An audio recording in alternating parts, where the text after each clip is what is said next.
Hello, hello, folks. Thank you very much for coming for the 28th virtual meetup. Today we will be having Shray. Next, a huge shout out to Browser Stack, our exclusive sponsor for all our community events and premier sponsor for conferences. Perfect. Now I'll just call up on the stage Shray. Shray is here, I think. Hi, Shray. Hello there. Hi. How are you? Doing good for a Saturday morning. Really happy to see you here. We just didn't had a chance to have a conversation, but we'll keep that for later. Yeah, Shay, you can share your screen, give us a quick intro, and then we are good to go. Um, just a second. I'm trying my best. Yes, I think your Uh, screen is visible to everyone. Perfect. Perfect. So, a short intro about me. I'm Shray. I work as a senior QA for AI and ML in Phrase, and I basically indulge in giving some kind of test consultancy to companies and also teaching other testers um, about testing AI and shift left approaches. So in general, what I saw when I was doing all this was that there was a lack of knowledge gap per se, where people were unable to join the dots between things. That how do I fix some things, and that is what is the presentation about today, to fill in those missing gaps and to make complete sense out of the bigger picture of how you can include AI in your flow, how you can do the automation and all that stuff. Yep, so let's get into it. And yes, please feel free to write your questions while I'm going on with the presentation. Yep. So the introduction slide. I'm Shray, senior QA for AI ML in Phrase. I love experimenting with AI, and I am a test consultant and educator. I would love to know your problems as a tester. Would love to see what and where we can improve those things, and I would like to learn from it. So today's presentation is more like a storytelling session. We are going to tell the story of a little cactus who is working in a company called Cactus and Co. The little cactus was a very happy employee in a very amazing company. He used to love working in that company. He used to wake up and he was super excited to go and attend the meetings, the rituals, and what was happening in the company. He was so excited about it. But there was a little bit of downside, which he was sad about. He had, let's say, flaky tests. He had an automation pack, and it had some flaky tests. But he had no time to debug why there are flaky tests, what is causing these things, and how do I fix them. He did not have time for that. He did not have enough time to cover a lot of things in terms of manual testing, and sometimes he was not getting time to do automation testing. So he was not having enough time for doing those things. There was a big tech debt. So in terms of testing, in terms of QA, in terms of development, there was a huge tech debt, and there was no timeline or resources available for uh, cleaning up that tech debt. The other thing was there were security issues. The front end needed some version upgrades, but they could not upgrade the version because if they upgrade the version, all of their automation packs started failing, and they did not have time to fix all their automation packs. So they had to prioritize those things while prioritizing what had to be done to bring the value for the company, which was a very confusing situation. Then our little cactus was always interacting with the developers only when the tickets came to testing. So the tickets went through the whole flow and it came to testing.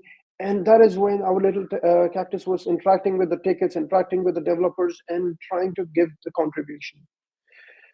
That being said, the retro came in. When the retro came in, we were having calls between developers and testers, and there was a lot of finger pointing that yes, this is because of the developer, he's taking too much time. This is because of the tester, and he was not enjoying this kind of environment. So what he decided? He decided that I will go home, I will talk to my other tester friends, and maybe they can help me out. So he went home. He was like, "Okay, guys, I'm having so many problems. Do you probably know how to deal with these things?" And the friends were like, "Oh, well, we don't test. We just develop and we roll out to production." And some were like, "We don't have test time for automation testing. We do only manual testing." And the others were like, "Yeah, we do automation, but flaky tests are always there. We just ignore it." My question for you is, has anybody faced the same kind of situation? Or do you feel like you can relate to any of those points? Please type one if you can relate to something in this situation of the cactus.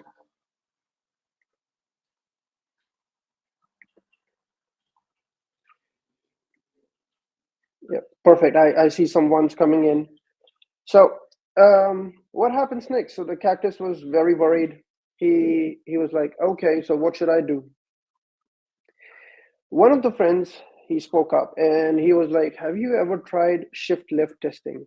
The little cactus was very surprised. He was like, "Yeah, I've heard of it, but what is it? What is it exactly? It sounds very fancy, but I don't know what it is." So let's get into what is shift left testing.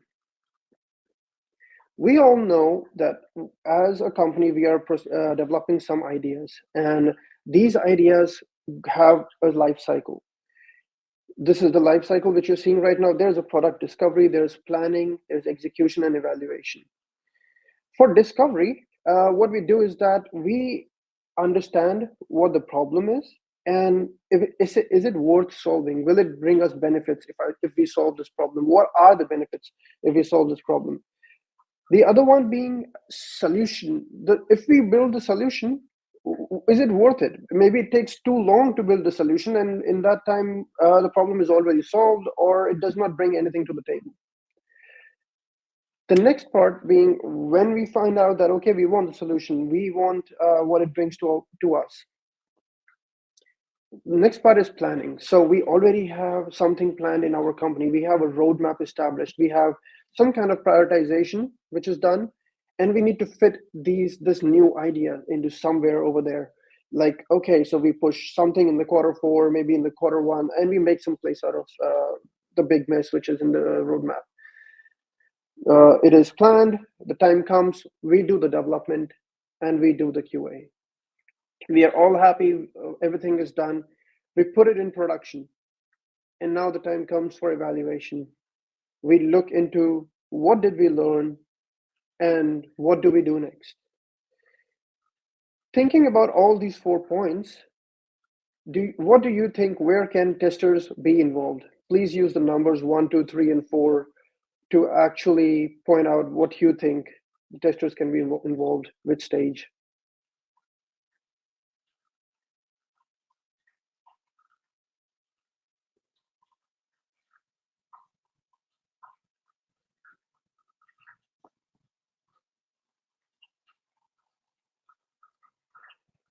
Perfect. I see some ones, some all, some 1, 2, 3, 4. That is going in the right direction. I'm loving it.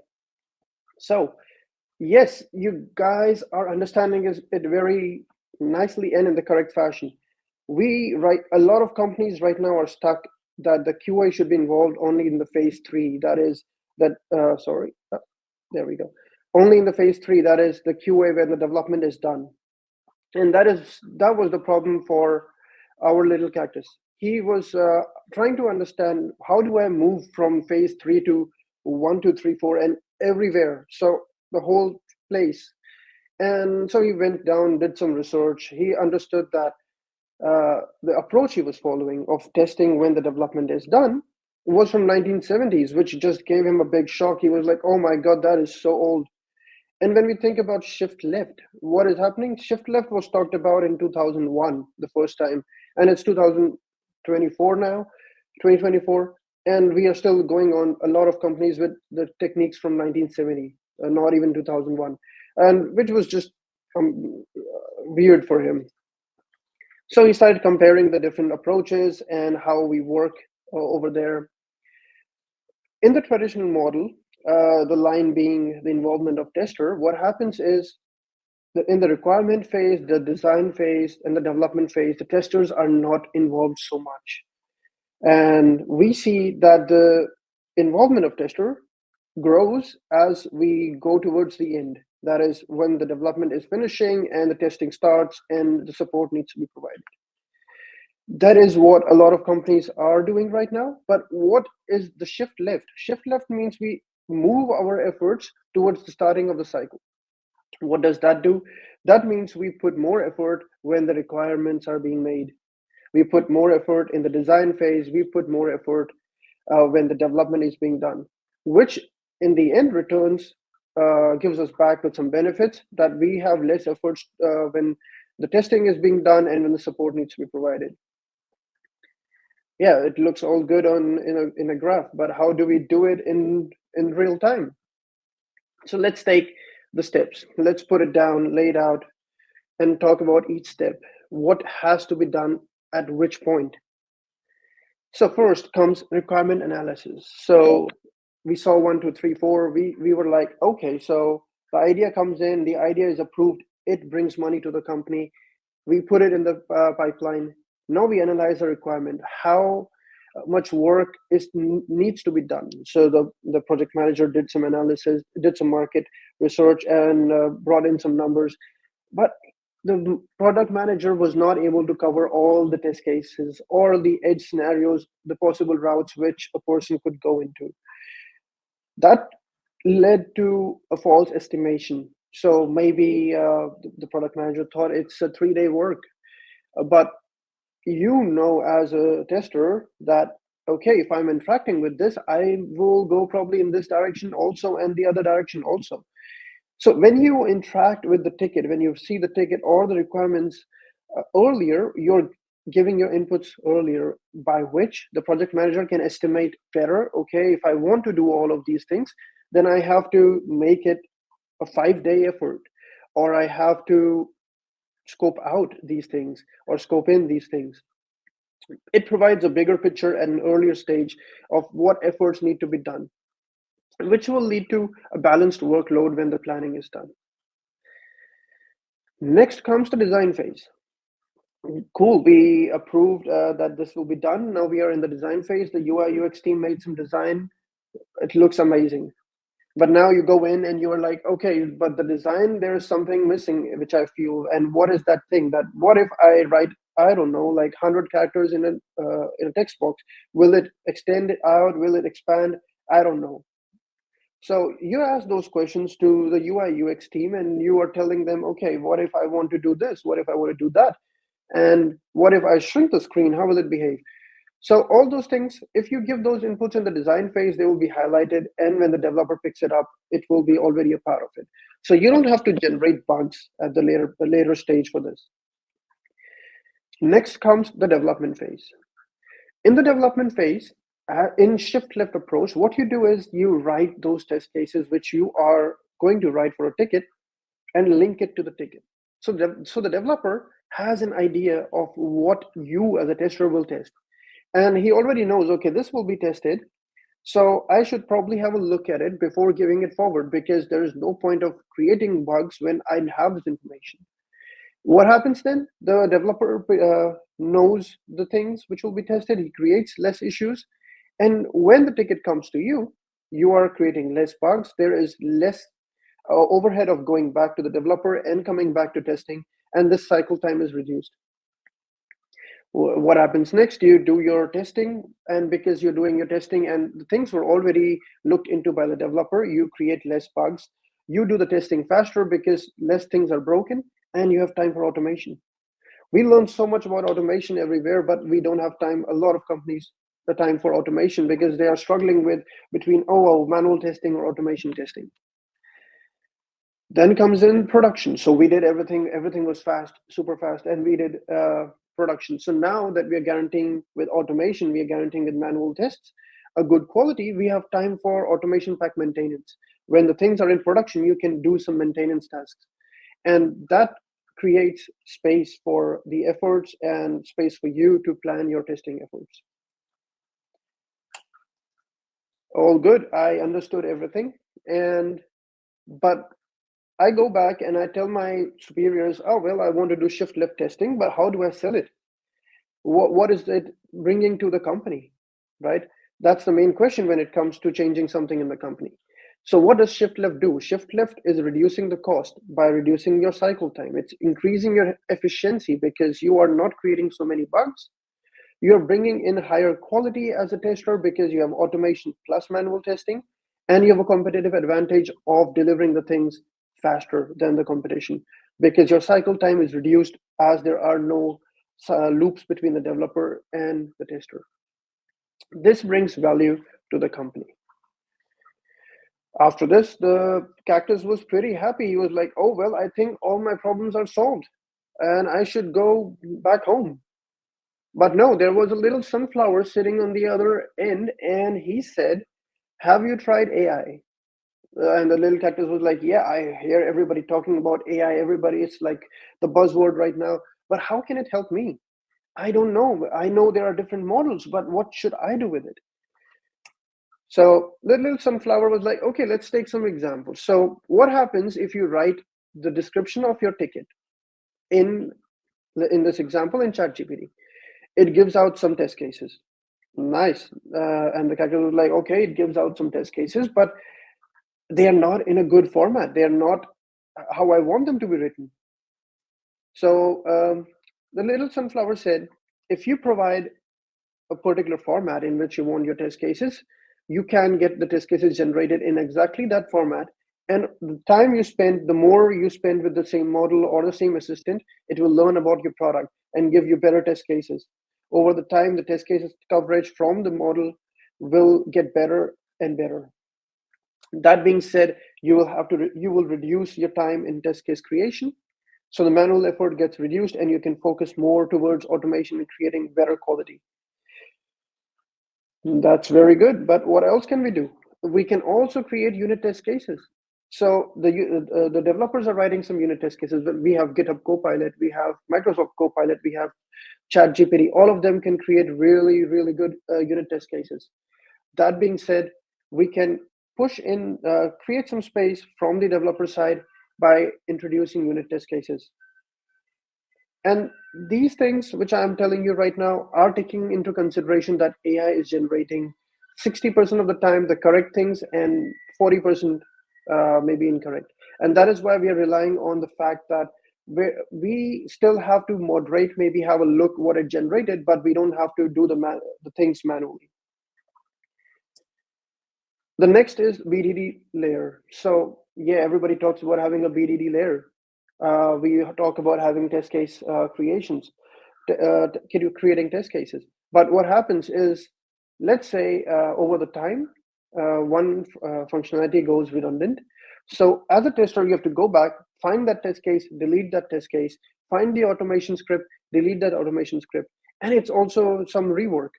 What do? You create live documentation. For live documentation, you can go in the path of BDD. And what is BDD? If you see here, it's basically a test case written in a BDD format, and then in the backend you can hook up some automation logic to it. These BDD test cases can also be created by AI.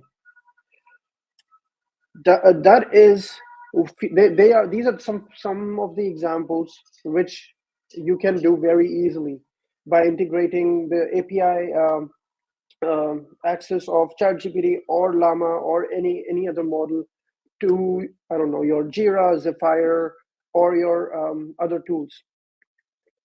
So what else is there? What else can I do? There is a tool called Zero Step. What is Zero Step doing? Zero Step is creating your test automation scripts by pure natural language. So if you want to write a script in Playwright, let's say you want to find some locators and click on it, you can just write I want to fill in username with so and so. So what it does in the backend, it goes to the DOM, understands what's the username input, fills it with some stuff.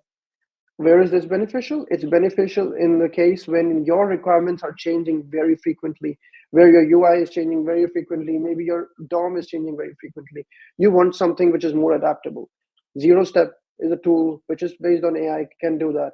There are many such tools out there which can help you. So you just think about the use case which is bothering you and go for it. After this, the cactus was pretty hyped. He was like, "Oh my god, I know so much new stuff. What should I do next?" He went to work next day. He started talking to the people, and the response he got was, "Well, that's too hard to implement. What you're saying is a very big thing, and we cannot do it. There are too many changes involved in it." Some people said, "I don't want to learn new things," and some said that we don't have time. We have a roadmap plan, and we have to follow that roadmap. And some others said that there are other high priority things. Why should we do this? Why? Now, this is the question. Like, has anybody faced these things? Like, we attend conferences, we attend talks, but when we go back with all these things, there is a resistance which we face in the changes. Has anybody felt that there are these resistances? Please type one if you have felt that there are some resistances and changes in your company.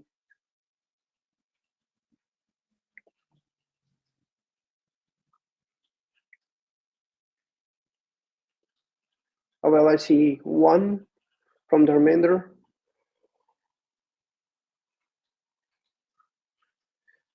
Yeah, there are some ones coming in. Nice. So what I want to tell you as a part of this is there is a way how we can overcome these resistances, and this is a four-step plan on I want to give you a four-step plan on how to approach changes in the company. So we know the world is changing very fast. We know AI is coming in. We know shift left is good. We know testers should be involved earlier. But how do we pitch it out? How do we talk to the people? Who do we talk to? And how do we get it done? So this is a four-step plan for it. So first things first, we go with research. What do we understand as a part of the research? We need to understand what is the problem that has to be solved, and who are the people that are involved in it. By understanding that, we need to understand who are the stakeholders, who are the decision makers. So we have to categorize those people. The next one being getting the buy-in.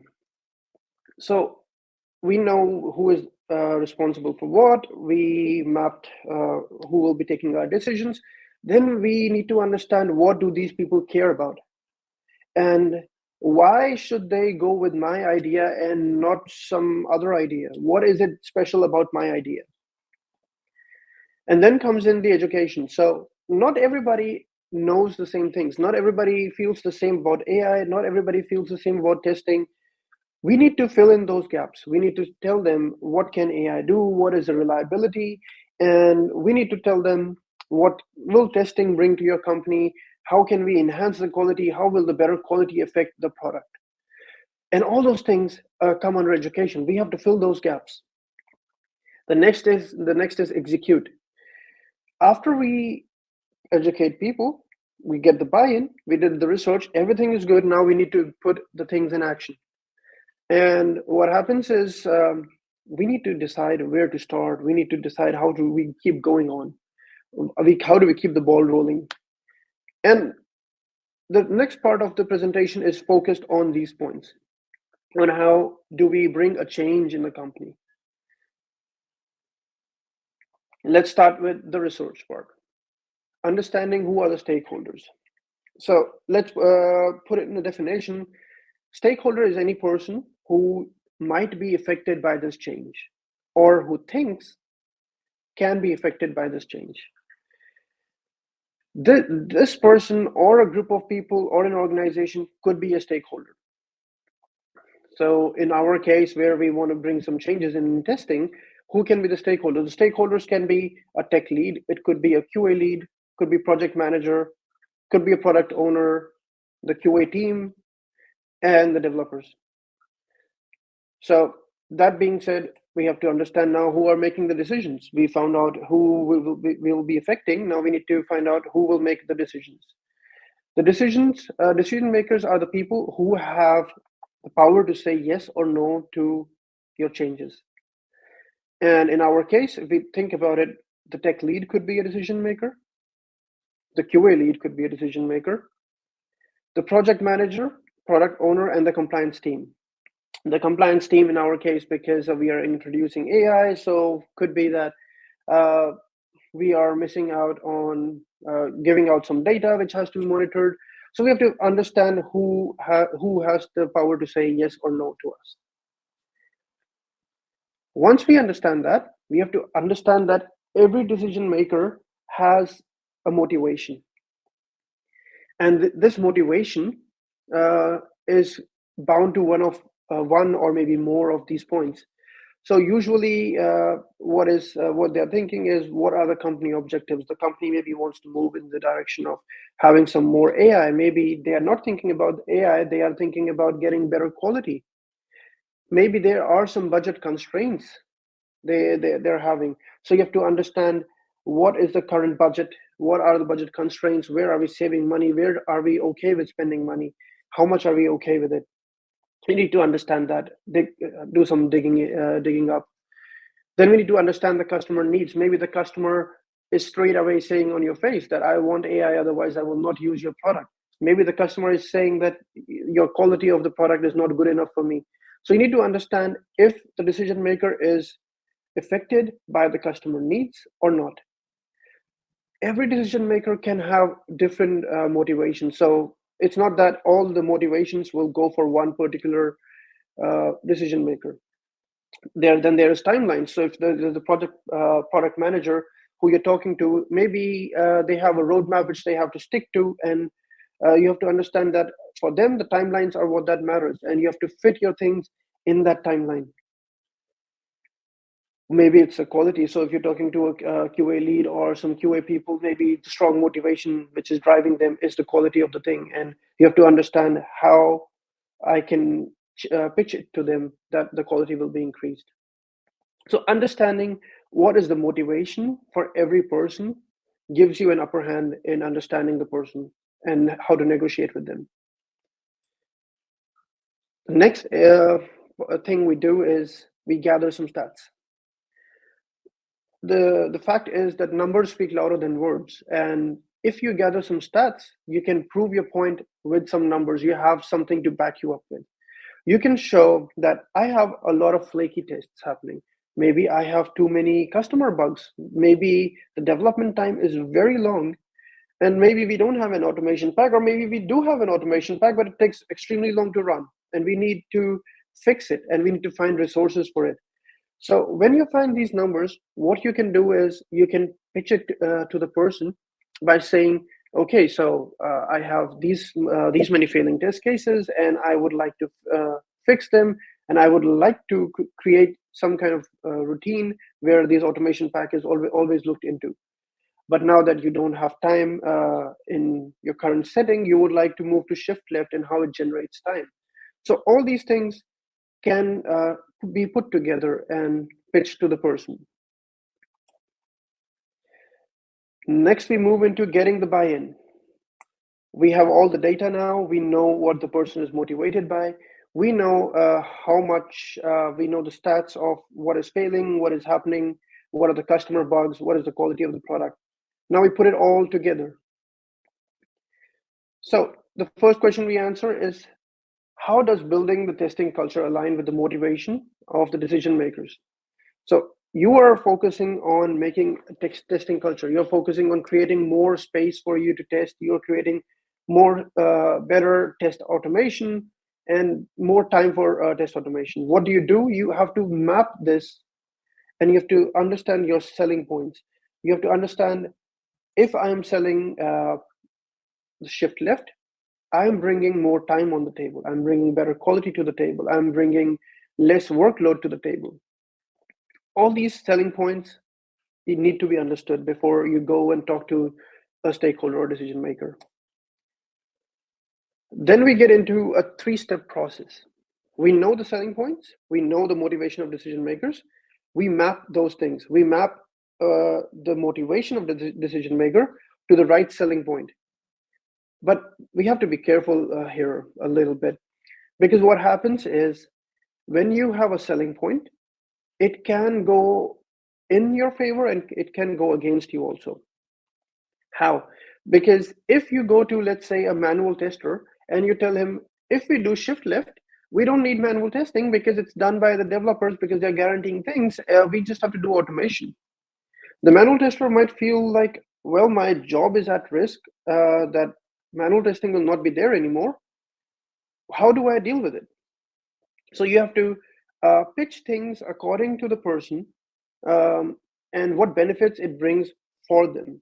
So if you tell a manual tester that no, we will not need manual testing anymore, he will not like it. But you have to tell that, okay, you will have a chance to learn automation. You will have a chance to scale up and do more automation, and the manual testing efforts will be simplified. So maybe the test case creation will be less, and we will have less going back to developers.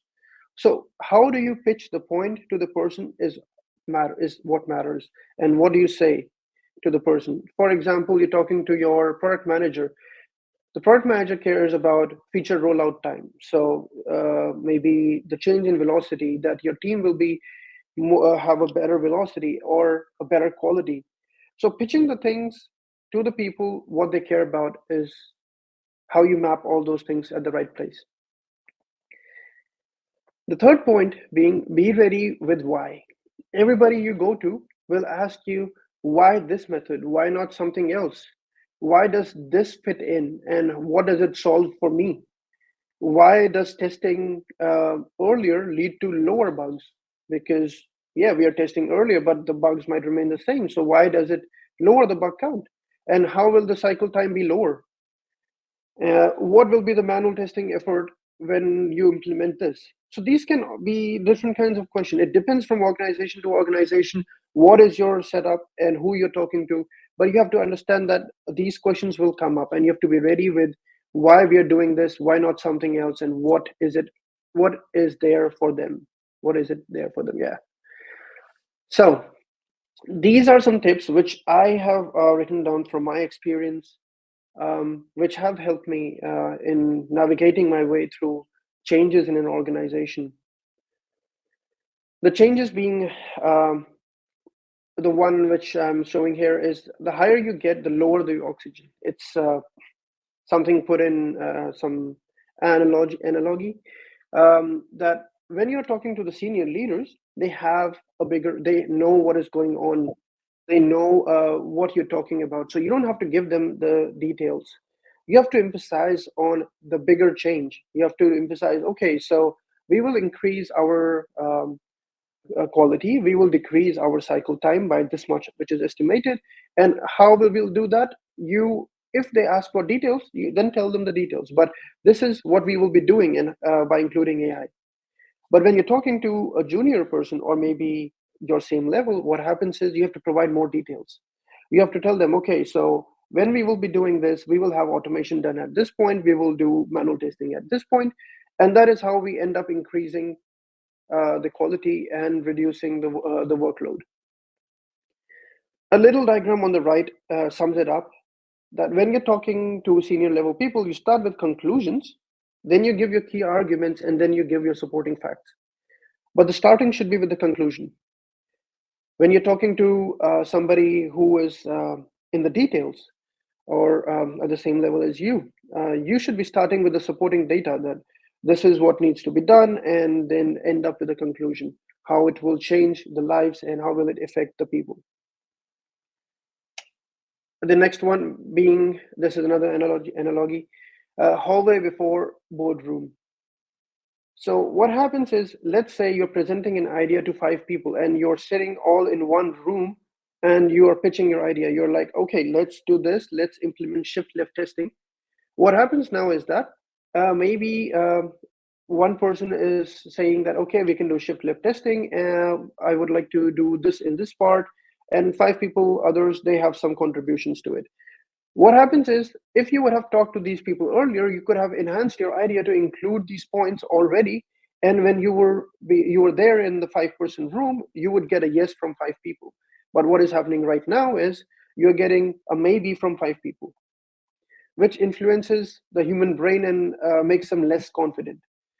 So that being said, when you want to bring in a change, pitch it to the people one by one, and when everybody is together, they will like your idea because they already know it and it includes their vision.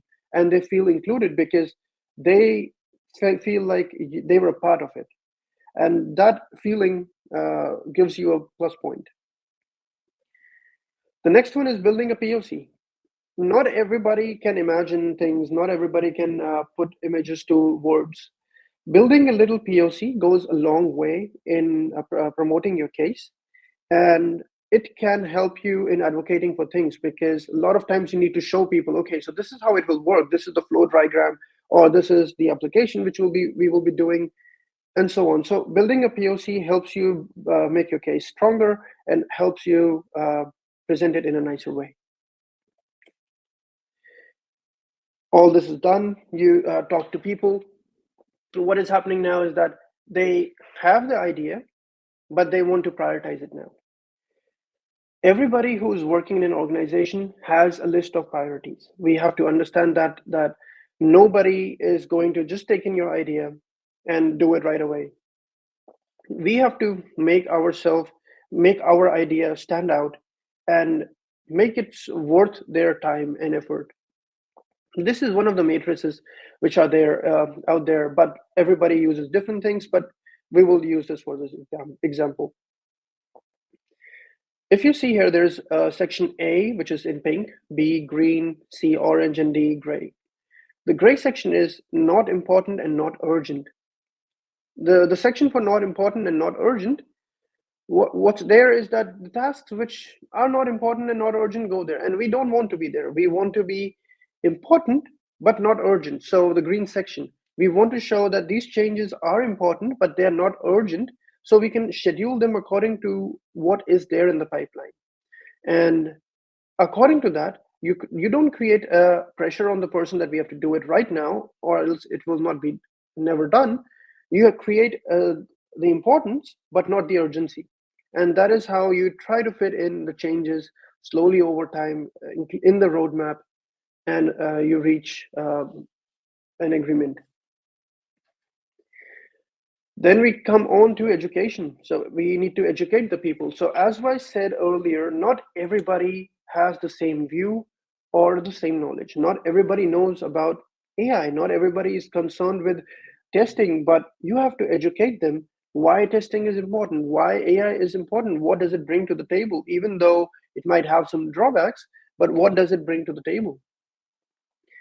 That being said, order and simplification are the first steps towards mastery of a subject.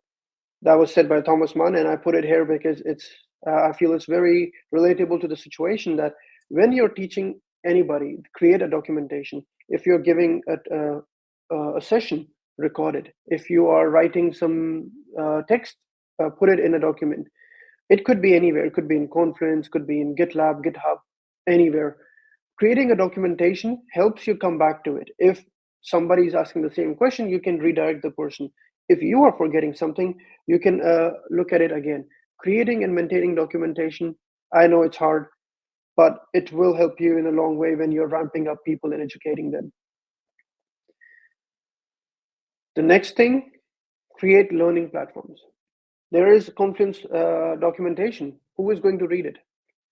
Not everybody is going to go there and dig into the documentation and read everything. Create platforms for asking questions. So you create maybe a Slack channel where people can ask their questions. It could be different teams who are trying to implement this, but they don't know where to ask, who to ask. So they're like, okay, yeah, there's one person who we have to ask. So instead of that, create a group. What happens in the group is that everybody becomes collaborative and the amount of brainstorming increases. You bring everybody to one platform, they create questions, they ask questions, and then, yeah, it just becomes more enjoyable and more fun. Host some pairing sessions, host sessions like if somebody's having a problem, go and pair with them. If they're having problems, integrate AI into Jira, help them to understand how do you do the API integration. If you're having some more people who are having the same problem, create a mob session so everybody can join in and everybody can look. So it creates a more inclusive environment. Then what do? You understand the knowledge gaps that you have closed. You understand that every person is different. But then now that you have implemented things, what is happening is that they might have problems using the thing. So your job doesn't end at just implementing. You have to have close follow-ups after the implementation to close any problems which they might be having.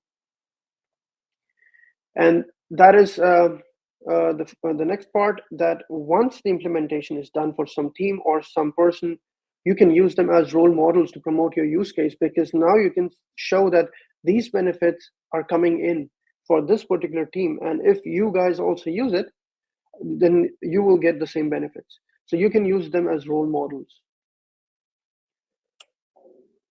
We did everything, we educated everybody, and now what we're doing is we execute the plan.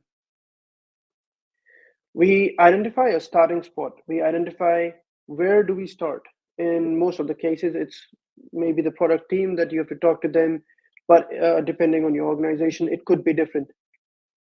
And you identify where to start.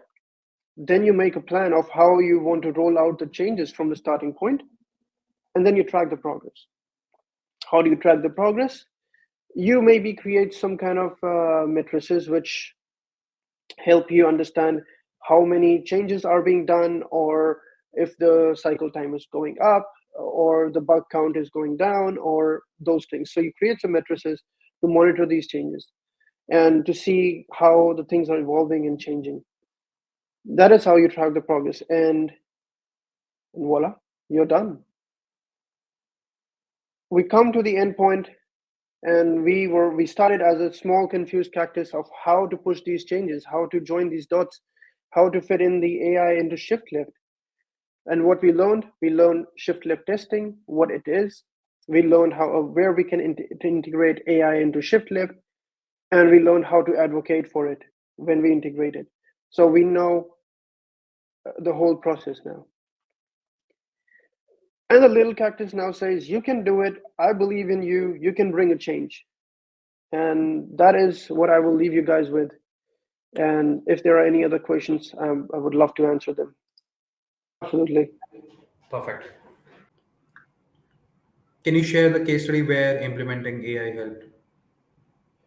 Yes, absolutely. So, in our organization, the three examples I gave you, we implemented all of them. And we have a team also where we have rapidly changing requirements, where we did the zero step in application, and we are able to now generate automation test cases before the development is done. And even if the requirement changes, the automation test case adapts to it. So zero step helped us a lot. Other than that, we are using ChatGPT integration in our application, one for providing some assistant support for QAs. So we used all the documentation we have for QAs, put it together. So when we have a QA moving to another team, we have a self ramp up, because we have an assistant answering all the QA questions for ramping up the people. We are also having test case creation done by QA. So sorry, AI. So when we move the ticket into, so when the ticket is picked up and moved into the sprint, automatically all the test cases are written in it, and which serves as a lot of a time saver for us. And we just have to read the test cases and approve it. If there is something missing, we do it. So we are training our model over time on our data, so the test cases get more and more concrete. The other one is we are also using it to create BDD in one of the teams. So the BDD layer is being created by AI. Whenever a new change is rolled out, along with the test cases, the BDD layer code is also rolled out with the AI.